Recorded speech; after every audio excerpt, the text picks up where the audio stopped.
जब आप किसी के सहारे रहते हो और आपका दुनिया में आपको पता है कि कोई भी नहीं, आप बिल्कुल अकेले हो, जैसे कि हमारी झनक है, और किसी का आपको एक बंदे का पर्टिकुलर एक सहारा मिल जाता है जिसके सहारे आप बहुत दूर से कहीं आ जाते हो, उसी के सहारे रह रहे हो, और फिर अचानक से वो अपना हाथ पीछे खींच ले, तो कैसा महसूस होगा।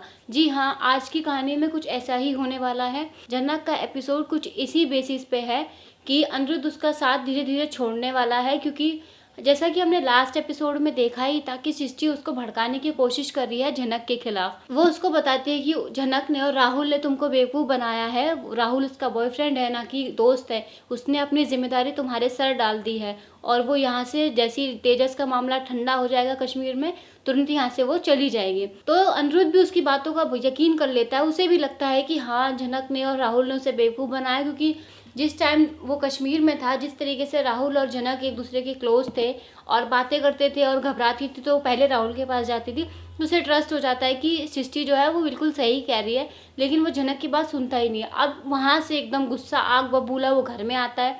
घर में आते ही वो झनक से टकरा जाता है, और झनक जो है सबके लिए सूप लेके जा रही थी, क्योंकि सब उससे काम ही करवाते रहते हैं दिन रात, कोई खुद तो कुछ करता ही नहीं है। सब वो सूप लेके जा रही थी और अनिरुद्ध देख के नहीं चल रहा था, वो उससे टकराता है, ना कि झनक उससे टकराती है। फिर भी वो सारा गुस्सा उसके ऊपर निकाल देता है, उसे बदतमीज़ बोलता है कि तुम्हें काम करने की तमीज़ नहीं है, मैं तुम्हें यहाँ घर में लेकर आया हूँ, इसका मतलब ये नहीं है कि तुम मेरे सर पे चढ़ो, मतलब इस तरीके की बातें बोली हैं। बताओ, जो एक लौता झनक का सहारा है उस घर में, जो उसको सपोर्ट करता है, अगर वो भी इस तरीके की बातें करेगा तो उसका दिल नहीं टूटेगा, उसको बुरा नहीं लगेगा क्या? ऐसे ही कुछ होता है। वो बेवजह जैसे बाकी घर वाले उसको ताना मारते हैं, उसी तरीके की बातें उसको बोलता है। झनक अपनी सफाई भी देती है कि आप मुझसे टकराए थे, ना कि मैं आपसे टकराई थी। वो कहता है कि बेवजह जबान चलाने की जरूरत नहीं है, चुपचाप जाके काम करो।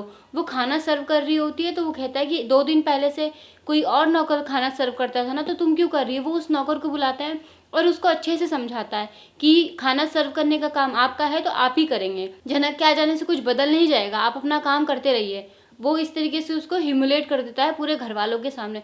सोचो, जो पूरे घर की ह्यूमिलेशन से उस झनक को बचाता है, आज वो खुद ही सबके सामने उसको ह्यूमिलेट कर रहा है, उसके दिल पे क्या बीती होगी। जी हाँ, ऐसे ही कुछ होता है। दोनों लोग बहुत अपसेट हो जाते हैं। मतलब अनिरुद्ध भी उसको डांट के खुश नहीं है, लेकिन वो फ्रस्ट्रेट है कि झनक ने मुझसे झूठ क्यों बोला। अगर वो राहुल से प्यार करती थी तो झूठी ही सही, लेकिन मुझसे शादी क्यों करी। मतलब अगर कोई किसी से प्यार करता है और शादी किसी और से कर लो तो वो तो गलत होता है ना।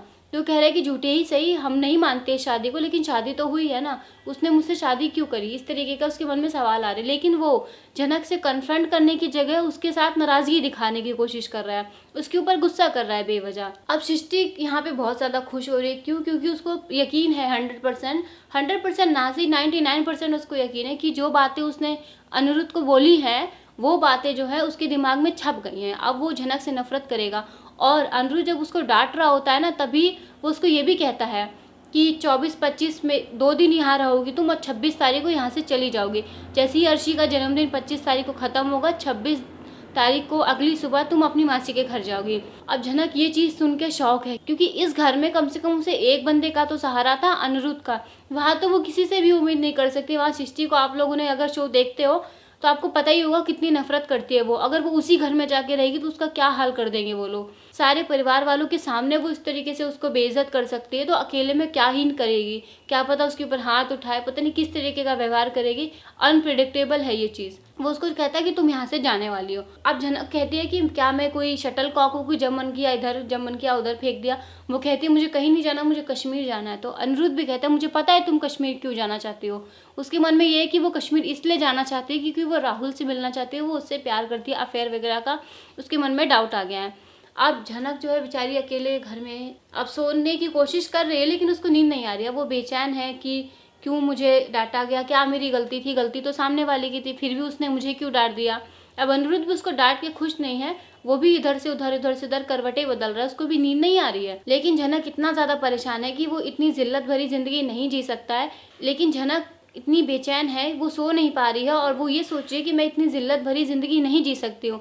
कश्मीर में उसको तेजस की गुलामी करना ज़्यादा बेहतर लग रहा है यहाँ रहने से। तो सोचो कितना उसको ह्यूमिलेशन फील हो रहा होगा। जब वो तेजस जैसे आदमी के पास जाना यहाँ रहने से बेटर समझ रही है ना, तो यहाँ की क्या हालत है जो इस चीज़ से गुजरा होगा ना वही उस चीज़ को समझ सकता है।